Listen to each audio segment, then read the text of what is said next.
मैंने दर्शन तो नहीं किए अष्टम पीठाधीश्वर जी के, परंतु जब मैं उनके बारे में सुनती हूँ तो मुझे दर्शन से कुछ कम एहसास नहीं होता। हम लोग हिसार में रहते थे तो हमारे छोटे पिताजी यहाँ रहते थे, तो हमारे सब बाल भैया वगैरह जब वो छोटे छोटे थे तो अष्टम पीठाधीश्वर जी यहाँ से घर के आगे से जाते थे और यहाँ पर एक कस्सी होती थी, तो नाम डाला था कस्सी वाले चूग। तो ये सब छोटे छोटे भाई महाराज जी के साथ खूब अच्छी तरह बातें करते हुए घूमते घूमते जाते थे।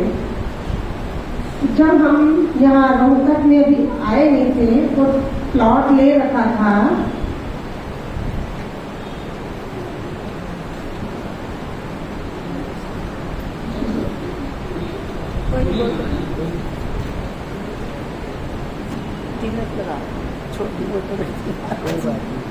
तो उस प्लाट में महाराज जी को ऐसे हमारी छोटी मम्मी ने बताया कि यह प्लाट बड़े भाई साहब के लिए रखा और वो हिसार में रहते हैं। तो महाराज जी ने कहा 9 कस्सी हम अभी इसकी ईंट रख देते हैं। कई कस्सी। तो वहीं पर महाराज जी ने एक कस्सी लगाई, ईंट रख दी और गुड़ का प्रसाद बांटकर उस घर की नींव रखी गई जिस घर में वीणा दीदी रहे। और उस घर में 15-20 साल तक लगातार सत्संग चलता रहा। हमारे दादाजी हमें सुबह सुबह उठाया करते थे कि बच्चों उठो, अमृतवाणी का टाइम हो गया है। वो छेने और चमचा लेकर बैठकर राम राम की धुन गाया करते थे। उन्हीं को देखकर हमने अमृतवाणी शुरू कर दी और श्री श्री गिरी महाजी भी हमारे पास वहाँ पर रहे। मैं बहुत छोटी थी, मुझे नहीं पता था कि ये गुरु रूप है। मैं उनको दादी ही समझती थी और खेलती रहती थी। वो मुझे गीता जी पढ़ाते थे, एक श्लोक पढ़ती, फिर मैं जाकर छिपन छिपाई खेलने लग जाती, फिर माता जी मुझे एक श्लोक पढ़ाते। इस तरह करते करते हमें वो हर महीने अमावस पर माता जी हमें हवन भी करवाते थे। हम बचपन से ही माता जी की शरण में रहे और माता जी हमें अष्टम पीठाधीश्वर जी की बहुत बातें बताते थे कि हमारे ये वाले जो महात्मा है, संत हैं, हमारे गुरु जी बहुत सरल थे। इतने सरल कि एक बंदा कहता है कि मुझे तो महाराज जी भोजन करवाना है पर मेरे पास कुछ भी नहीं है साधन, मैं कैसे ले जाऊँ आपको। तो वो बोले कि आप साबुन वाली रिक्शा है ना, वो ही ले आओ, हम उस पर चल पड़ेंगे। तो हमारे शास्त्री जी महाराज उस साबुन वाली रिक्शा पर जाकर उनके घर में बोरी पर बैठकर उन्होंने भोजन ग्रहण किया। कितने सरल थे हमारे महाराज जी। मेरे सतगुरु पीरान दे पीर, मेरा मन रंगया गया, नाले बादशाह के नाले फकीर, मेरा मन रंगया गया। अगर हमारे माता जी हमें अष्टम पीठाधीश्वर जी की बातें ना सुनाते, हम माता जी की शरण में ना आए होते तो आज हमारा क्या हाल होता। हम भी ऐसे दुनिया में जल रहे होते जैसे और संसारी जीव जल रहे हैं। जब हम इस कैलाश आश्रम की धरती पर गेट से अंदर आते पांव रखते हैं तो धरती से आवाज आती है, दीवारों से आवाज आती है, ओम नमः शिवाय, राम राम। क्यों यहाँ पर हर समय ओम नमः शिवाय, राम राम का जाप, रामचरितमानस बस पाठ चलता ही रहता है। आज सुबह एक वृंदावन से कोई महात्मा आए हुए थे दोपहर को भोजन से पहले, तो दीदी माँ उनको बता रहे थे कि हमारी यह धरती जब जन्माष्टमी के दिन होते हैं तो वृंदावन बन जाती है और जब शिवरात्रि आती है तो काशी बन जाती है और जब संत यहाँ आते हैं तो ऋषिकेश बन जाता है। तो श्री सद्गुरुदेव महाराज की जय।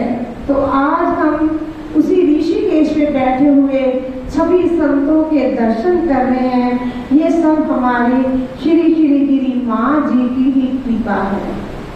मेरे मीत सखा गुरु प्यारे के सच्चे माई बा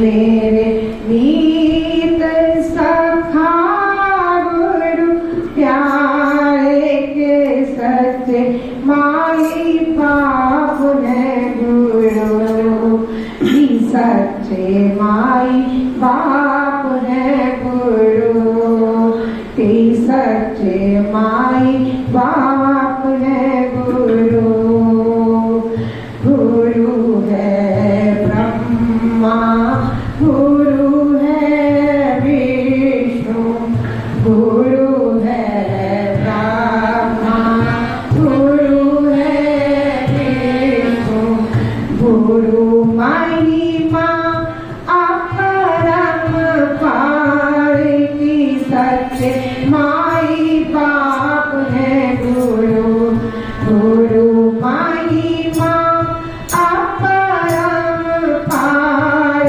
की सच्चे माई बाप है गुरु मेरे मीत सखा गुरु प्यारे के सच्चे माई बाप है गुरु दासी की गुरु चरण कमल में दासी की गुरु चरण कमल में कोटि कोटि नमस्कार के सच्चे माई बाप गुरु कोटि कोटि नमस्कार के सच्चे माई बाप है गुरु तेरे मीत सखा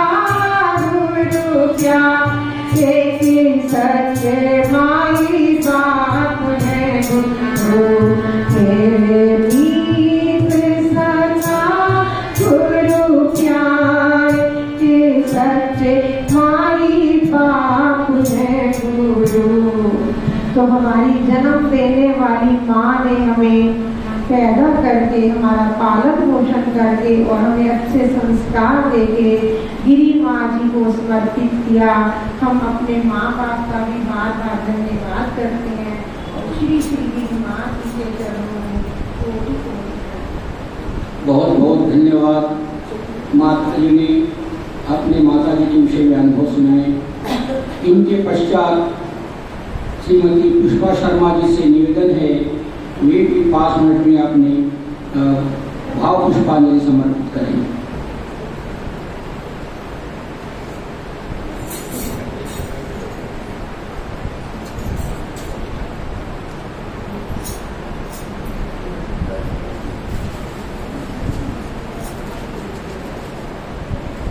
श्री सतगुरुदेव महाराज श्री श्री गिरी माँ जी।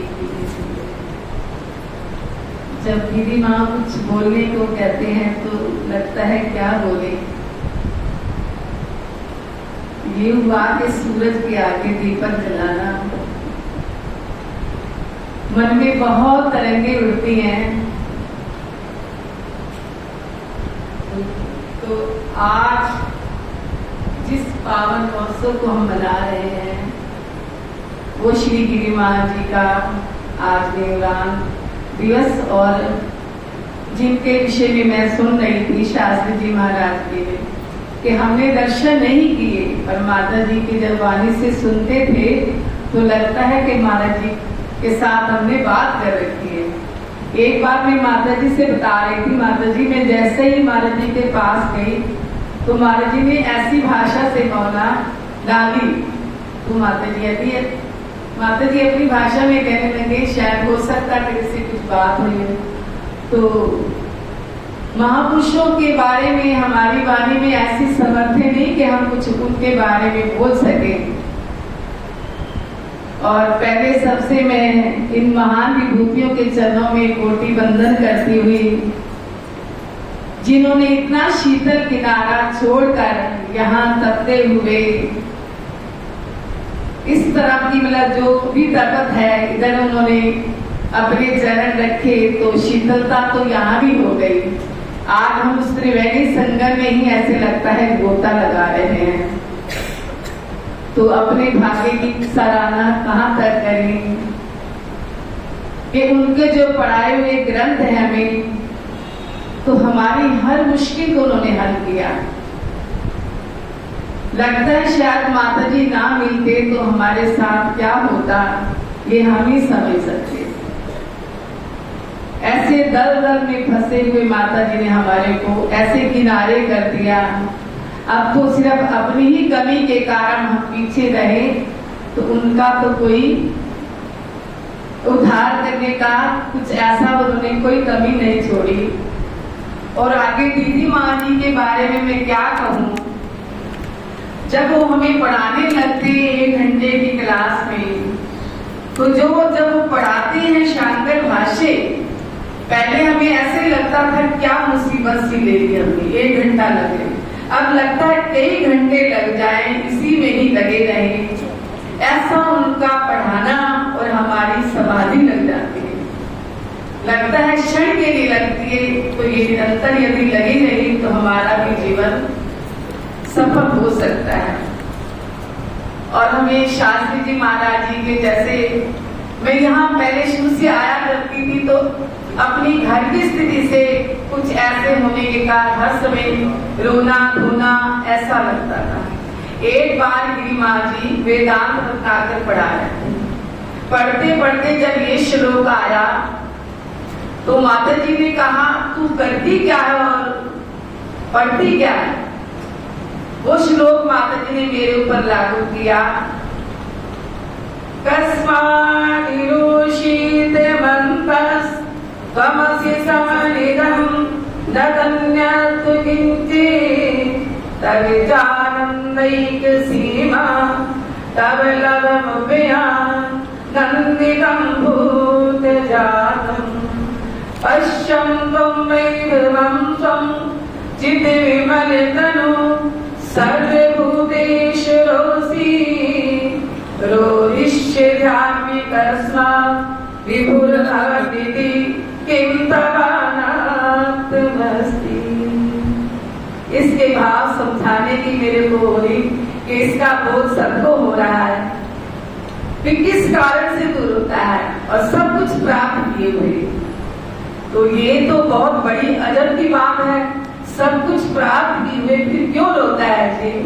तो इसलिए हमें गुरु की आवश्यकता है। अभी अभी हमें दीदी माँ ने ग्रंथ पढ़ाया जिसका नाम है हरिवीर। उसमें श्लोक आया कि आचार्य हो सूक्ष्म वैरागेण भक्त्यैकाग्र ध्यान पराय विदुरीशं तम संसार